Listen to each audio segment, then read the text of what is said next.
मित्रों, कैसे हो आप सभी। आज अपन पॉलिटिकल साइंस की क्लास में अगला जो चैप्टर पढ़ेंगे वो है लोकतंत्र, जिसको अंग्रेजी में कहा गया है डेमोक्रेसी। ठीक है, तो सबसे पहले जब अपन पढ़ते हैं तो लोकतंत्र जो एक काफ़ी चर्चित और पुराना जो शब्द है उसके बारे में अपन पढ़ते हैं कि लोकतंत्र की उत्पत्ति कैसे हुई, लोकतंत्र का क्या अर्थ है। तो राजनीति विज्ञान में लोकतंत्र जो शब्द है वो काफ़ी इम्पोर्टेंट शब्द है। लोकतंत्र जिसमें एक साधारण अर्थ में देगी जनता का शासन। ठीक है, एक ही शब्द में अपन कहें इसके जनता का शासन। आगे जैसे शब्द के अनुसार अपन देखते हैं उसको बोलते हैं डेमोक्रेसी। ग्रीक शब्द के अनुसार डेमोसोक्रेटिया। ठीक है, दो शब्दों से मिलकर बना है डेमोक्रेसी। अंग्रेजी में डेमोक्रेसी कहा गया है लोकतंत्र को, जो ग्रीक शब्द के अनुसार डेमोसोक्रेटिया, दो शब्दों से मिलकर बना है, जिसका अर्थ है शासन की शक्ति। ठीक है, शासन की शक्ति जिसके अनुसार अपना जो लोकतंत्र चलता है वो है। अब जो लोकतंत्र है वो किस प्रकार से क्या परिभाषित है, विद्वानों ने इसकी क्या परिभाषाएं दी हैं, वो चीज अपन एक बार देख लेते हैं। लोकतंत्र वह है जिसमें जनता स्वयं प्रत्यक्ष रूप से या अप्रत्यक्ष रूप से अपने प्रतिनिधियों के द्वारा संपूर्ण जनता के हित को दृष्टि में रखकर शासन करती है, तो उसे अपन क्या कहेंगे, लोकतंत्र। ठीक है, लोकतंत्र जिसमें जनता स्वयं प्रत्यक्ष रूप से या अप्रत्यक्ष रूप से, यानी कि वो सीधा भी या इनडायरेक्ट रूप से भी अपने प्रतिनिधियों के द्वारा संपूर्ण जनता के हित को दृष्टि में रखकर शासन व्यवस्था का संचालन करती है, तो उसे हम लोकतंत्र कहेंगे। ठीक है, अब समय के अनुसार जो राजनीति विज्ञान के विचारक हैं और भी विषयों के विचारक हैं, उन्होंने लोकतंत्र की अलग अलग परिभाषाएं दी हैं। जिस प्रकार से सीले जो राजनीति विचारक हैं वे क्या कहते हैं कि लोकतंत्र वह शासन है जिसमें प्रत्येक व्यक्ति का भाग हो। ठीक है, सीले के अनुसार जैसे मान लीजिए आपको परीक्षा में 2 नंबर के सवाल में आपसे पूछा जाता है कि किसी भी राजनीति विचारक के अनुसार एक परिभाषा लिखिए। मैंने एक परिभाषा यहाँ लिखी है सीले के अनुसार कि लोकतंत्र वह शासन है जिसमें प्रत्येक व्यक्ति का एक भाग हो। ठीक है, एक परिभाषा जो काफ़ी चर्चित रहती है, बच्चे लोकतंत्र की परिभाषा को तो उसी के बारे में सबसे पहले कहेंगे, जो पहले अमेरिका के राष्ट्रपति रह चुके हैं, अब्राहम लिंकन।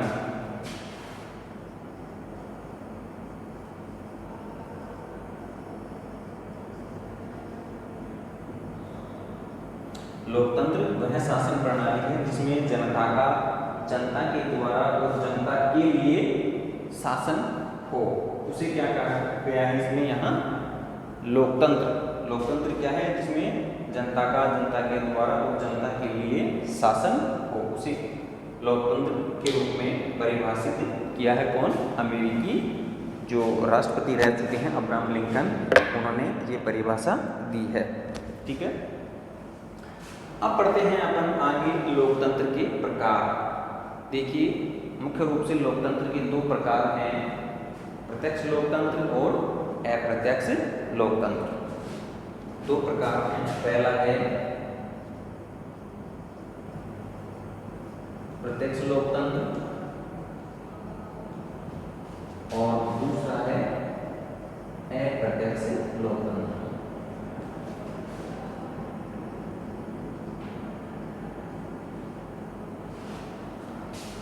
प्रत्यक्ष लोकतंत्र से क्या अर्थ है, यहाँ अपन देखते हैं। प्रत्यक्ष लोकतंत्र में क्या है कि जिसमें जनता स्वयं भाग लेती है।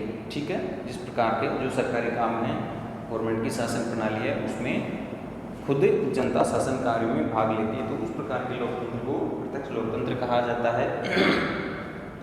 दूसरा है अप्रत्यक्ष लोकतंत्र, यानी कि जिसमें जनता स्वयं भाग न लेकर या इनडायरेक्ट रूप से अपने प्रतिनिधियों के माध्यम से भाग लेती है, उसे कहेंगे अपन अप्रत्यक्ष लोकतंत्र। ठीक है, तो जैसे प्रत्यक्ष लोकतंत्र का अपन एक उदाहरण देखते हैं, जैसे स्थानीय स्वशासन हो गया। जैसे मान लीजिए ग्रामीण क्षेत्र में अपने सरपंच का चुनाव होता है, तो उसमें सरपंच के चुनाव में सीधा जो जनता है वो सरपंच को वोट करती है। ठीक है, फिर जैसे मान लीजिए कि राष्ट्रपति का चुनाव होता है, तो राष्ट्रपति में जो जनता के द्वारा जो विधायक सांसद चुने जाते हैं, तो विधायक सांसदों के द्वारा राष्ट्रपति का चुनाव होता है, तो वो एक अप्रत्यक्ष लोकतंत्र हो गया या अप्रत्यक्ष एक चुनाव प्रणाली हो गई। ठीक है, तो प्रत्यक्ष हो अप्रत्यक्ष लोकतंत्र। प्रत्यक्ष लोकतंत्र एक बार काफ़ी बार पूछा जाता है कि प्रत्यक्ष लोकतंत्र का घर किसे कहा जाता है, तो वो है स्विट्जरलैंड। इस प्रकार यानी कि लोकतंत्र के दो प्रकार हैं, प्रत्यक्ष लोकतंत्र और अप्रत्यक्ष लोकतंत्र। तो सबसे पहले जो लोकतंत्र है वो जैसे मान लीजिए आपको 2 नंबर में पूछा जाता है कि लोकतंत्र के अनुसार परिभाषा, तो आपको शेली के अनुसार, अब्राहम लिंकन के अनुसार, तो मैंने सरल सी परिभाषाएं आपको बताई हैं। ठीक है, लोकतंत्र का अर्थ आपसे पूछा जाए तो डेमोक्रेसी जो शब्द है इसका ग्रीक शब्द के अनुसार डेमोसोक्रेटस से मिलकर बना है, जिसका जो अर्थ है वो है शासन की शक्ति। ठीक है, और लोकतंत्र वह है जिसमें जनता स्वयं प्रत्यक्ष रूप से या अप्रत्यक्ष रूप से अपने प्रतिनिधियों के द्वारा संपूर्ण जनता के हित को दृष्टि में रखकर शासन करती है, उसे कहा जाता है अप्रत्यक्ष लोकतंत्र। अब ठीक है, अब आगे जो है वो अपन देखते हैं इसका।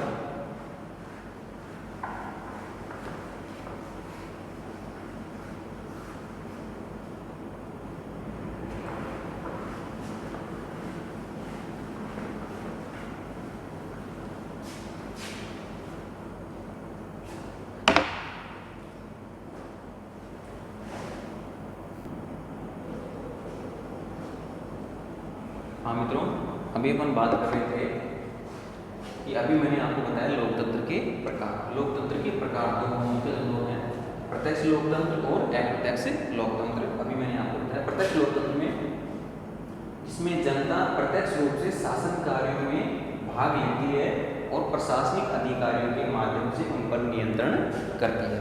अभी मैंने आपको बताया था कि प्रत्यक्ष लोकतंत्र में जनता स्वयं शासन करती है या स्वयं सीधे रूप से शासन कार्यों में भाग लेती है।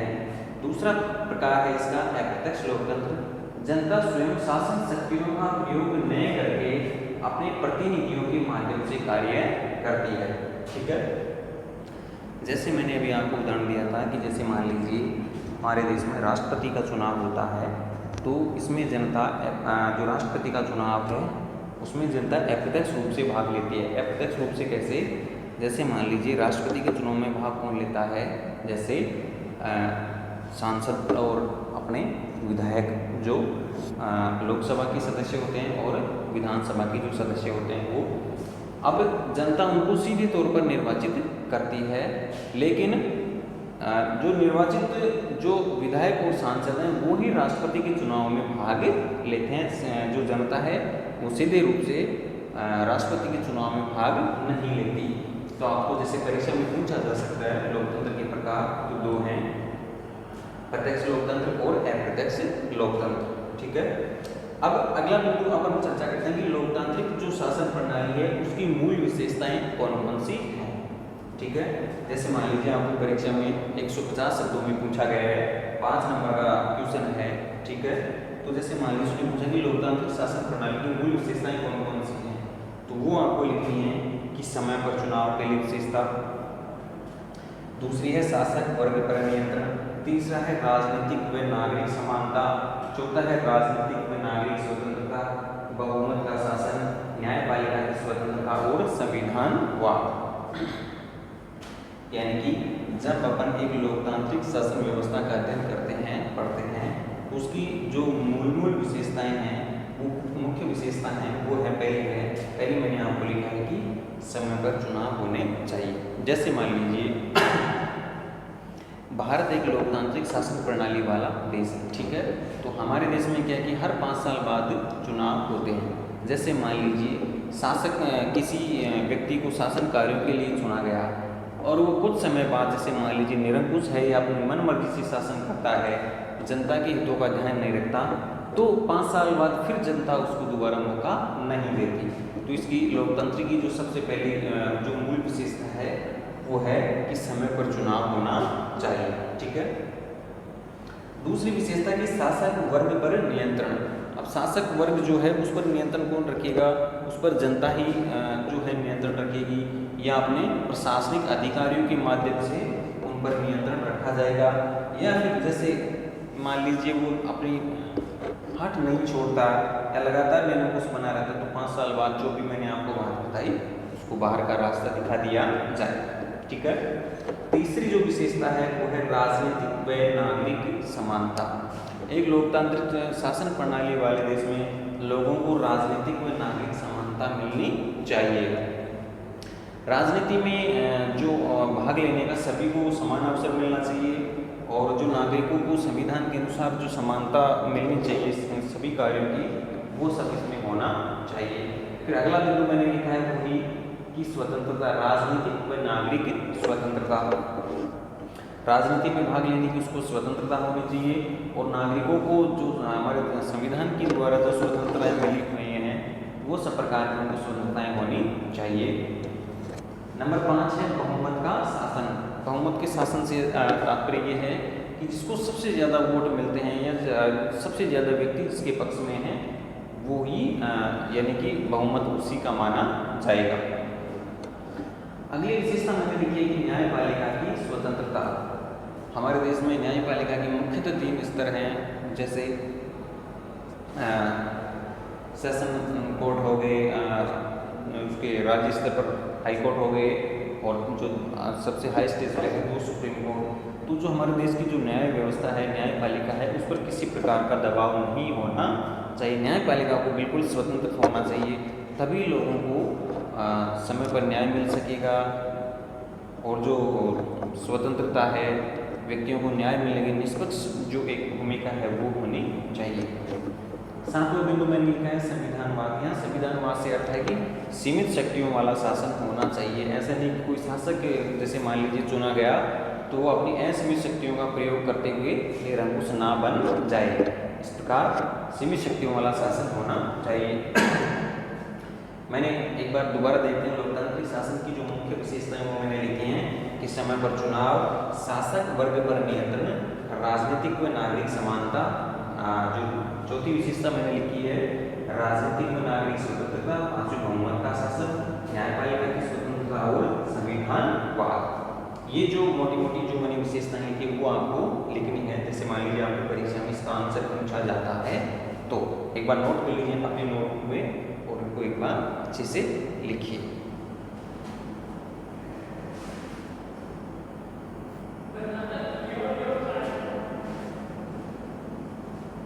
हाँ मित्रों, चलो आगे बढ़ते हैं। आगे मैंने जो बिंदु लिखा है वो है लोकतंत्र की कमियां या दोष। क्या लोकतंत्र की कमियां जो है क्या दोष हैं वो सबसे पहले अपन पढ़ते हैं कि अयोग्यता की पूजा या मूर्खों का शासन। नंबर 2 है भ्रष्ट शासन व्यवस्था। तीसरा है सर्वांगीण विकास में संभव। नंबर 4 मैंने लिखा धनवानों या पेशेवर राजनीतिज्ञों का विकास। और 5वां संकट के समय निर्बल चटक मतदान का प्रतिशत कम। तो सबसे पहले अपन देखते हैं लोकतंत्र की क्या कमियां हैं या क्या दोष हैं। सबसे पहले जो मैंने लिखी है इसकी कमी वो है अयोग्यता की पूजा या मूर्खों का शासन। लोकतांत्रिक शासन व्यवस्था में जैसे कई बार क्या होता है चुनाव के समय, जैसे मान लीजिए कोई व्यक्ति योग्य नहीं है, उस पद के लायक नहीं है, लेकिन अगर उसके पास अच्छा पैसा है या उसकी समाज में अच्छी स्थिति नहीं है, लेकिन फिर भी वो धन बल का प्रयोग करके लोगों को डरा कर धमका कर वो चुनाव जीत जाता है और अपने पद पर, राजनीतिक पद पर पहुंच जाता है। ठीक है। तो इस प्रकार वो अयोग्य होते हुए भी अपने पद पर पहुंच जाता है। इस प्रकार अयोग्यता की पूजा या मूर्खों का शासन उसको कहा गया है। ठीक है। नंबर 2 मैंने लिखा है भ्रष्ट शासन व्यवस्था। लोकतंत्र में अधिकतर देखा गया कि जो शासन व्यवस्था है वो भ्रष्टाचार में लिप्त पाई जाती है। यानी कि एक तो चुनाव के समय जैसे मान लीजिए कोई व्यक्ति धन बल का प्रयोग करके वो चुनाव जीत रहा है और अगर जो पैसा उसने खर्च किया है तो वो भ्रष्ट तरीके से अपना पैसा बनाने में 5 साल लगा देता है। ठीक है। नंबर तीसरी विशेषता मैंने लिखी है कि सर्वांगीण विकास असंभव। इसमें जनता का जो है सर्वांगीण विकास वो नहीं हो सकता या नहीं किया जा सकता। क्यों नहीं किया जा सकता कि अगर चुनाव के समय अगर मान लीजिए उसने पैसा खर्च किया है तो वो अपना पैसा बनाने में ही 5 साल लगा देता है, जनता के ऊपर वो बिल्कुल भी ध्यान नहीं दे पाता, ये जनता की जो कमियां हैं वो पूरी नहीं कर पाता। इस प्रकार जो लोगों का जो विकास है वो नहीं हो पाता। नंबर चौथी जो मैंने विशेषता लिखी है वो है धनवानों या पेशेवर राजनीतिज्ञों का विकास। जैसे मैंने ये बात अभी ऊपर बताई है कि धनवानों जो अच्छे पैसे वाले होते हैं सिर्फ वो ही राजनीति में पहुंच पाते हैं, जो अच्छे ईमानदार व्यक्ति हैं, निष्पक्ष व्यक्ति हैं, वो राजनीति में या तो भाग नहीं लेते या फिर वो राजनीति तक पहुंच नहीं पाते।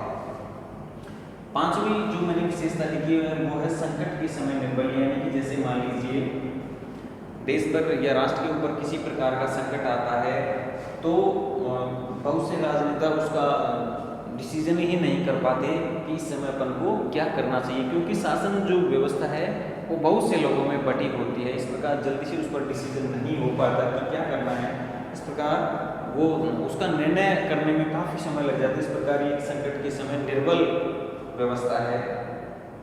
नंबर छठी विशेषता मैंने लिखी कि मतदान का प्रतिशत कम। लोकतंत्र में प्राय देखा जाता है कि जो जनता है वो चुनाव में कम रुचि लेती है। इस प्रकार जो मतदान का जो प्रतिशत है वो लगभग कम रहता है, 7% ही अधिकतर रह पाता है। इस प्रकार जनता की जो है चुनाव के प्रति रुचि कम रखती है।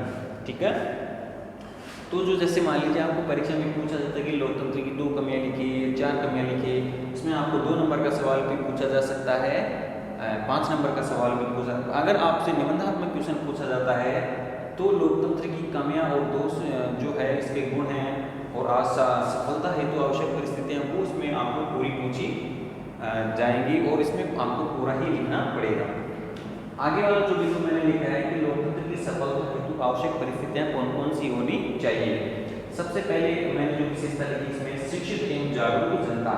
आपका लोकतांत्रिक जो शासन व्यवस्था है वो तभी सफल हो पाएगी कि जनता उसमें शिक्षित एवं अपने कार्यों के प्रति जागरूक होनी चाहिए, अपने अधिकारों के प्रति जागरूक होनी चाहिए, तभी आपका लोकतंत्र सक्सेस हो सकता है।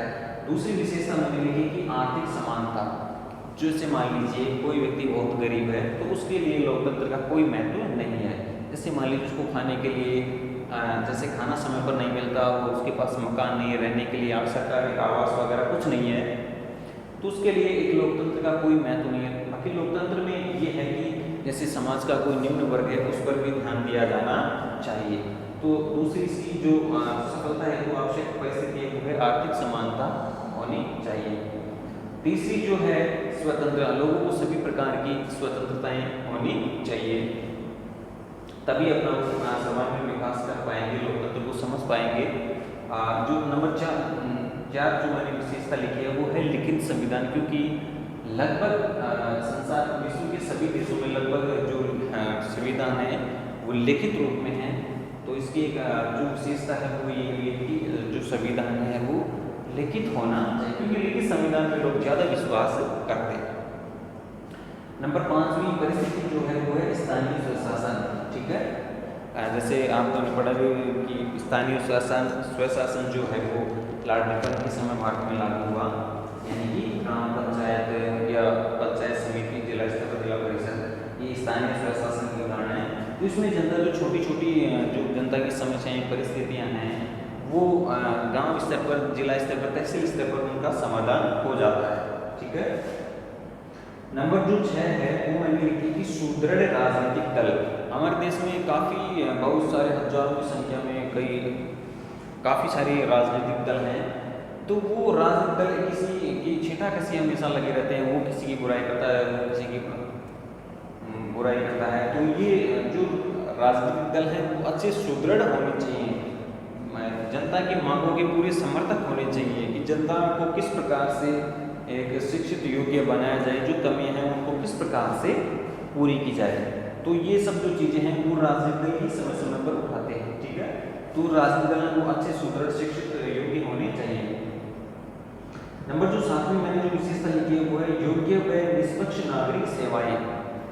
जो भारतीय प्रशासनिक सेवा के जो अधिकारी हैं जो राज्य स्तर पर जो अधिकारी होते हैं वो योग्य व निष्पक्ष होने चाहिए, बिल्कुल ईमानदार व्यक्ति होने चाहिए। तो ये जो मैंने 7 विशेषताएं लिखी हैं मोटी मोटी की लोकतंत्र की सफलता हेतु आवश्यक परिस्थितियां, शिक्षित एवं जागरूक जनता, आर्थिक समानता, स्वतंत्र लिखित संविधान, स्थायी प्रशासन, सुदृढ़ राजनीतिक दल, योग्य व निष्पक्ष नागरिक सेवाएं। तो लोकतंत्र की सफलता है, तो ये आपको जो मैंने बताई है वो आप अपनी नोटबुक में नोट कर लीजिए। लोकतंत्र की कमियां मैंने आपको बताया, लोकतंत्र का अर्थ, लोकतंत्र के प्रकार, क्या कमियां हैं, क्या दोष हैं, लोकतंत्र की सफलता हेतु क्या परिस्थितियां होनी चाहिए। जैसे मान लीजिए आपकी परीक्षा में निबंधात्मक क्वेश्चन पूछा जाता है, तो आपको जो मैंने आपको पूरा बताया है लोकतंत्र से, वो आपको इसमें पूरा लिखना पड़ेगा। ठीक है मित्रों, आगे जो है अधिनायक तंत्र या निरंकुश तंत्र वो आगे वाली क्लास में हम आपको बताएंगे। ठीक है, धन्यवाद।